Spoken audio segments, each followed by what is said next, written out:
musta'in wa Bismillahirrahmanirrahim. Assalamualaikum warahmatullahi wabarakatuh. Waalaikumsalam warahmatullahi wabarakatuh. Bismillahirrahmanirrahim. Alhamdulillahirabbil alamin. Wassalatu wassalamu ala asyrofil anbiya'i wal mursalin sayyidina wa maulana Muhammadin wa ala alihi wa ashabihi wa barik wa sallim ajma'in. Amma ba'd. Rabbi shrah li sadri wa yassir li amri wa hlul 'uqdatam min lisani yafqahu qawli. Kaifa halukum? Alhamdulillah bil khair wa antum? Alhamdulillah bil khair. Ada yang hadir hari ini? Enggak ada. Hadir semua ya? Alhamdulillah hadir semua. Pertemuan kita sebelumnya kita telah mempelajari hadis tentang Kasih sayang. kasih sayang, hadis tentang kasih sayang. Terus itu mempelajari kisah teladan tentang siapa? Sayyidina Umar dan ahli ibadah dari Bani Israil. Kemudian terakhir kita menghafal hadis kasih sayang. Nah, saya mau tanya, hadis itu apakah untuk dihafal saja atau bisa dipakai buat kehidupan kita sehari-hari? Bisa dipakai buat kehidupan sehari-hari. Iya, bisa dipakai buat kehidupan sehari-hari. Jadi bukan cuma dihafal saja. Hari ini kita akan membahas hadis tentang larangan berputus asa dari rahmat Allah Subhanahu wa Ta'ala dan bagaimana cara kita menerapkannya di kehidupan sehari-hari. Nah, pertama-tama Ustazah tuliskan dulu hadisnya di papan tulis, kemudian kalian salin di buku kalian masing-masing, kemudian setelah itu kita akan berlatih membaca bersama hadisnya. Setelah itu baru kita berdiskusi tentang makna dan isi kandungan hadisnya. Paham tuh? Paham.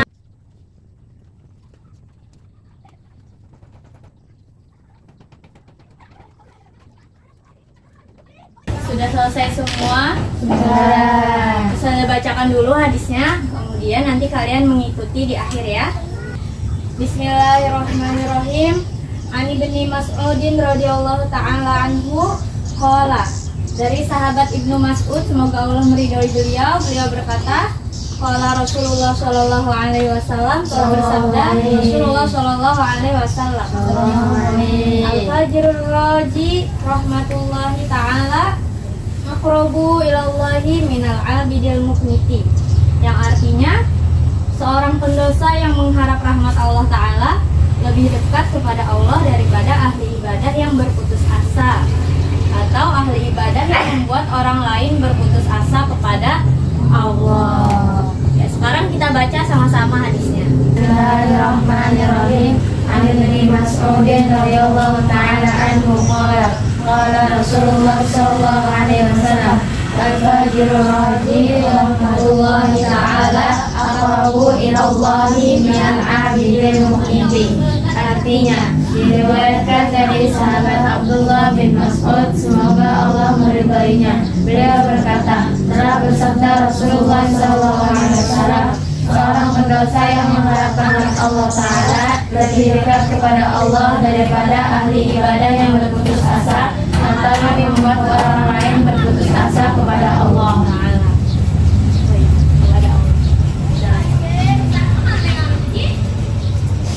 Jadi al-fajrul raji, yaitu seorang pendosa yang mengharap rahmat Allah. Jadi maksudnya di sini seorang pendosa yang mengharap rahmat Allah Subhanahu wa Ta'ala lebih dekat kepada Allah daripada ahli ibadah yang berputus asa dari rahmat Allah. Contoh dari hadis ini, misalnya ya, ada orang pendosa yang ngerasa dirinya berdosa banget gitu. Dia itu kayak nggak pantas banget gitu dapat ampunan Allah Subhanahu wa Ta'ala. Padahal kalau selama kita masih hidup, selama kita masih bernapas, selama matahari belum terbit dari barat, rahmat Allah itu masih terbuka luas.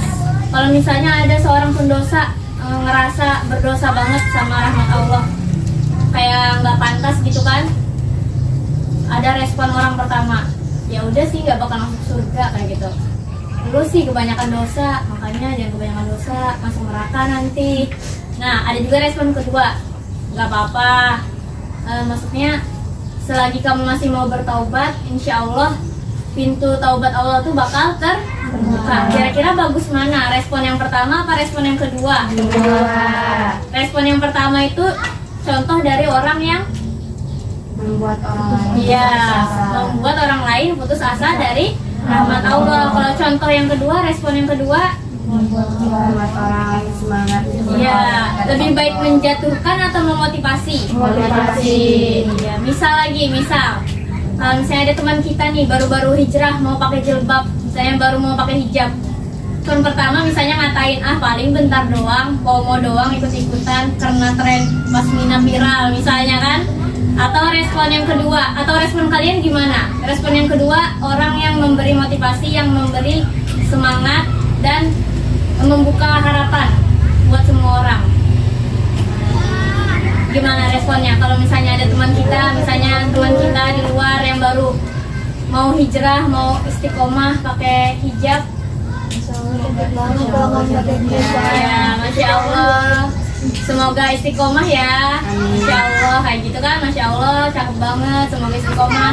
Bukan yang ngejulit-julitin orang, malah paling cuma bentar doang, ikut-ikutan aja itu, FOMO doang, nah kayak gitu.